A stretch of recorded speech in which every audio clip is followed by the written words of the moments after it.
Assalamu alaikum students, welcome to our next lecture, which is series pump arrangement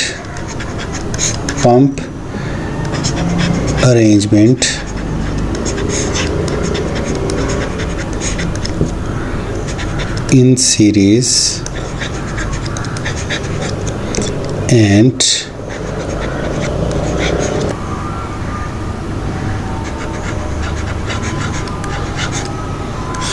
parallel, pump arrangement in series and parallel.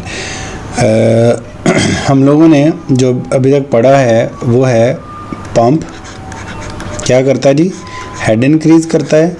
It has basically two types, rotodynamics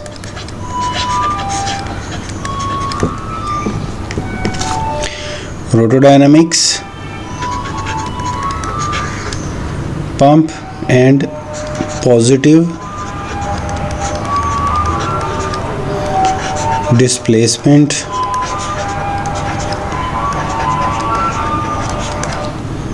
pump, right. अब हम बात कर रहे हैं अभी तक जो बात की हमने जर्नल पंप की बात की है कि अगर लेट्स सपोज अगर आपने पंप की एफिशिएंसी की बात करनी है, ठीक है, तो वो क्या होगा, रोटोडायनामिक्स हो या पॉजिटिव डिस्प्लेसमेंट हो, दोनों में आउटपुट बटा इनपुट होगा। अगर पंप की सिलेक्शन की बात करनी है आपने, ठीक है, वो भले रोटोडायनामिक्स हो या पॉजिटिव डिस्प्लेसमेंट हो, तो उसके सिलेक्शन क्राइटेरिया क्या है जनाब, आपके पास है फ्लो वॉल्यूमेट्रिक फ्लो रेट और हेड, ठीक है।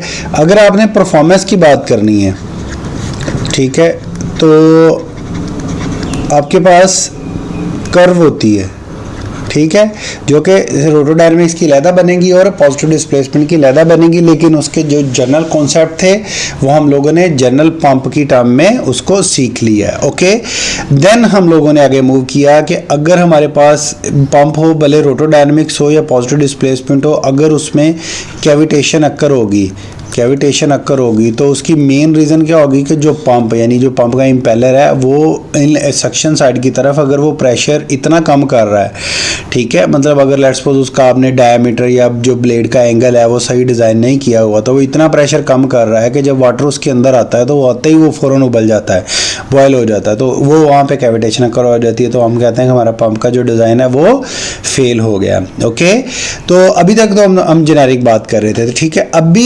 अभी यहाँ पे भी जनरल है कि अगर मैं पंप को सीरीज में अटैच करूँ, अगर मैं पंप्स को सीरीज में अटैच करूँ तो क्या होगा। ये हमारा एक वाटर पाइपलाइन थी, this is our water pipeline, और एक ये वाटर पाइपलाइन थी और एक ये वाटर पाइपलाइन थी, ठीक है। तो पंप मैंने पैरेलल लगाए और ये सीरीज में लगाए।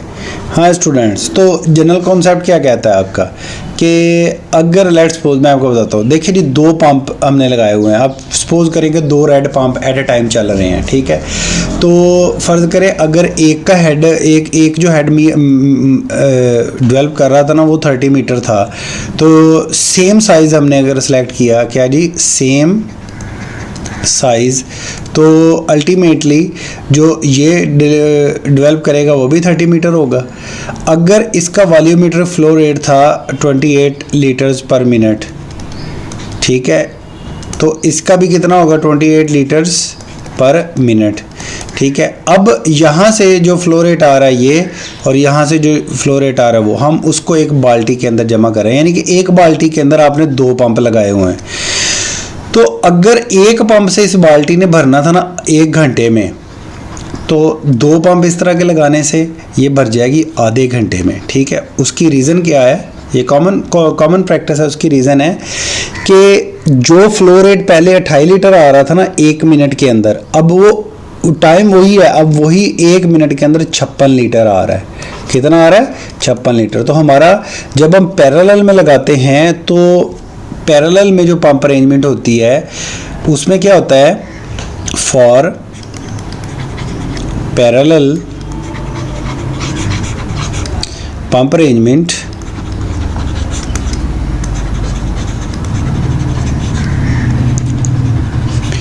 जो हमारे पास फ्लो रेट होता है वो इंक्रीज होके बढ़ जाता है, ठीक है, और जो हेड होता है वो रिमेन सेम। यानी कि इसने भी 30 मीटर डेवलप किया, इसने भी 30 मीटर डेवलप किया, इसने भी 30 मीटर डेवलप किया, इसने भी 30 मीटर डेवलप किया, ठीक है।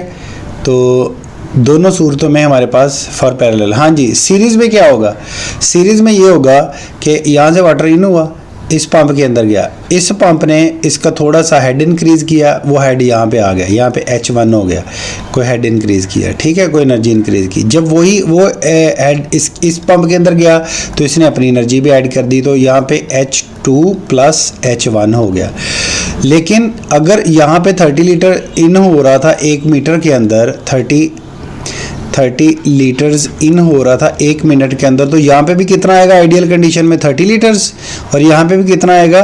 30 लीटर्स।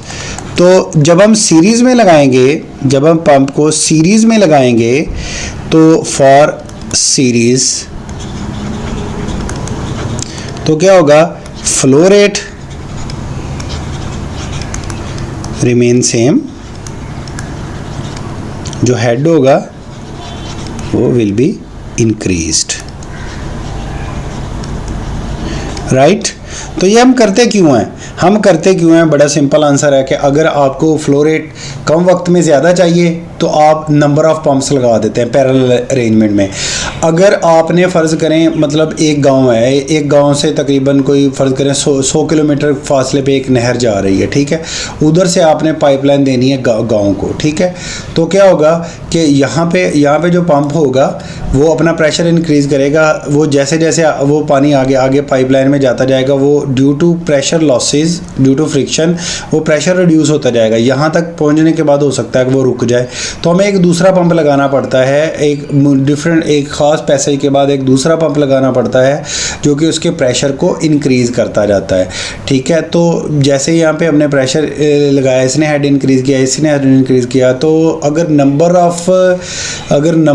हमने एक जगह से दूसरी जगह मतलब लोकेशन वाइज हमें ज़्यादा हेड चाहिए तो हम सीरीज़ में लगाते हैं, और अगर ज़्यादा फ्लो रेट चाहिए तो हम उसको लगाते हैं पैरेलल के अंदर, ठीक है। तो अभी जो मैं आपको ग्राफ बनवाने लगा हूँ ये आपने यही करने हैं जो मैं अभी लेक्चर में समझाऊंगा। बुक के अंदर थोड़े से कन्फ्यूजिंग है तो वो आपने नहीं करने। अच्छा जी, फॉर पैरेलल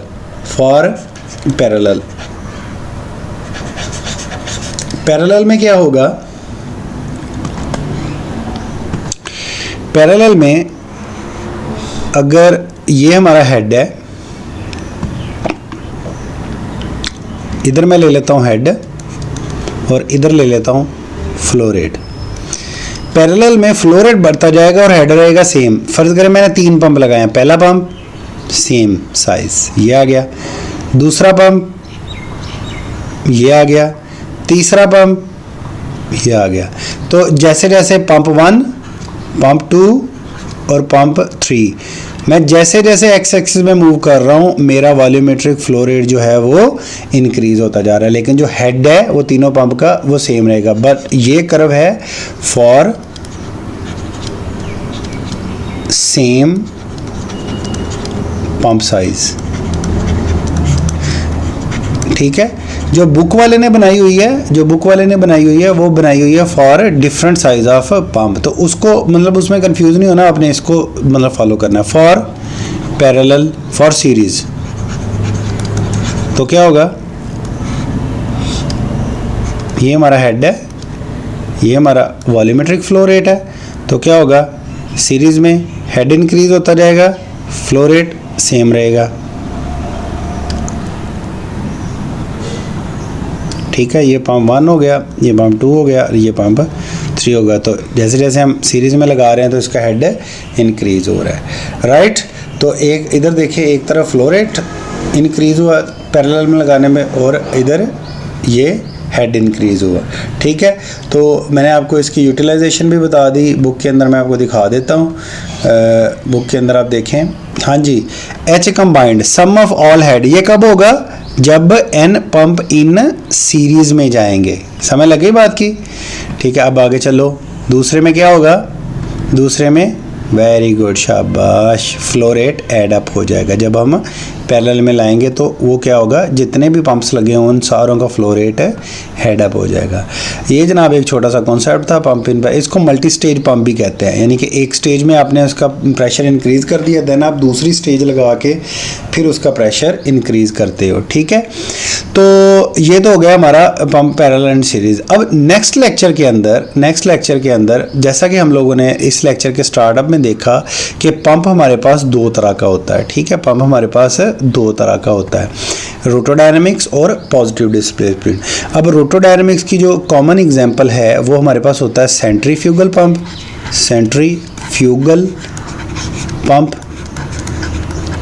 ठीक है, जिसको आप लाल पंप भी बोलते हो। और पॉजिटिव डिस्प्लेसमेंट का होता है रेसिप्रोकेटिंग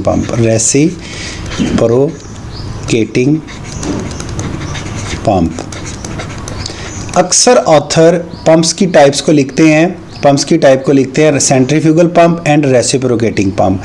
लेकिन आपने इस चीज़ का ख्याल रखना है कि मैं इस चीज़ के ऊपर आपके नंबर काटूंगा कि पंप की बेसिकली टाइप सेंट्रीफ्यूगल और रेसिप्रोकेटिंग नहीं होती। ये हाईली मिसलीडिंग कॉन्सेप्ट है जो आपको गलत गाइड करता है, क्योंकि पॉजिटिव डिस्प्लेसमेंट का मैंने आपको बताया कि पॉजिटिव डिस्प्लेसमेंट का मतलब ये होता है कि जो लिक्विड को धकेले, एक जगह से दूसरी जगह धकेले, वो वायर रेसिप्रोकेटिंग मोशन भी हो सकता है, वो वायर रोटेशन भी हो सकता है। ये जब हम ये पढ़ेंगे ना तो मैं आपको दिखाऊंगा ये कि पॉजिटिव डिस्प्लेसमेंट हमारे पास रोटरी पीडी पंप भी होते हैं,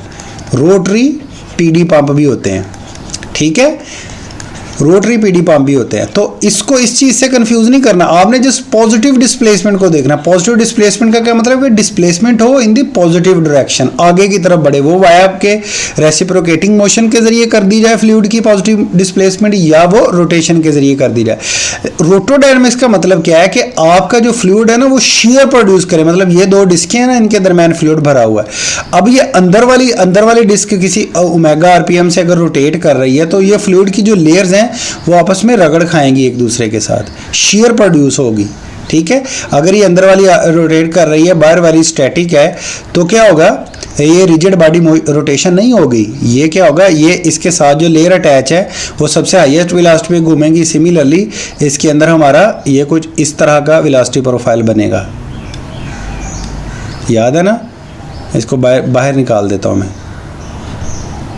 ये जो पहली लेयर है ये सबसे हाईएस्ट वेलोसिटी पे जाएगी, उससे कम, फिर कम, और ये वो वाली लेयर है जो यहाँ पे अटैच है, इस जगह पे, यानी बाउंड्री के साथ अटैच।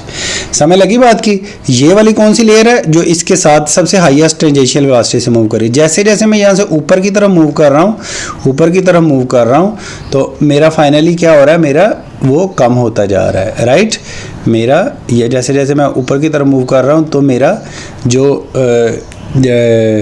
वेलोसिटी प्रोफाइल है, जो शेयर स्ट्रेस है, वो बाउंड्री की तरफ जाते कम हो रहे। तो इसका क्या मतलब हुआ कि रोटोडायनेमिक्स पंप जो है वो फ्लूइड को शेयर करता है, जबकि पॉजिटिव डिस्प्लेसमेंट शेयर नहीं करता, वो जस्ट डिस्प्लेस करवाता है। ठीक है, तो इसलिए इसको जब भी मैंने मतलब एग्जाम में पूछूं या कहीं भी पूछूं कि पंप की टाइप्स कितनी है, तो आपने इसको रोटोडायनेमिक्स और पॉजिटिव डिस्प्लेसमेंट लिखना है, ना कि सेंट्रीफ्यूगल और रेसिप्रोकेटिंग आपने लिखना है, राइट? ठीक है, हाँ, ये उनके आगे एप्लीकेशंस हैं। रोटोडायनेमिक्स की सेंट्रीफ्यूगल है और पॉजिटिव डिस्प्लेसमेंट की रेसिप्रोकेटिंग पंप है। ठीक है, तो अगले लेक्चर के अंदर हम रोटरी डायनेमिक्स करेंगे। ठीक है, रोटोडायनेमिक्स पंप को हम डील करेंगे, पॉजिटिव डिस्प्लेसमेंट को हम बाद में देखेंगे। रोटोडायनेमिक्स में जो मेन चीज़ है, अब वो टाइम आ गया कि अब हम उस डब्बे को खोलें, जो कंट्रोल वाली मैंने पिछले लेक्चर में बताया था ना आपको, उस डब्बे के अंदर हम जाएँ कि और देखें जाके कि भाई पंप की वर्किंग कैसे है, पंप के अंदर फ्लो रेट कैसे इन होता है, फ्लो रेट कैसे आउट होता है। हम उन सारी चीज़ों को देखें और देखें कि पंप प्रेशर कैसे इंक्रीज़ करता है। तो अपना बहुत सारा ख्याल रखिएगा। अल्लाह हाफिज़।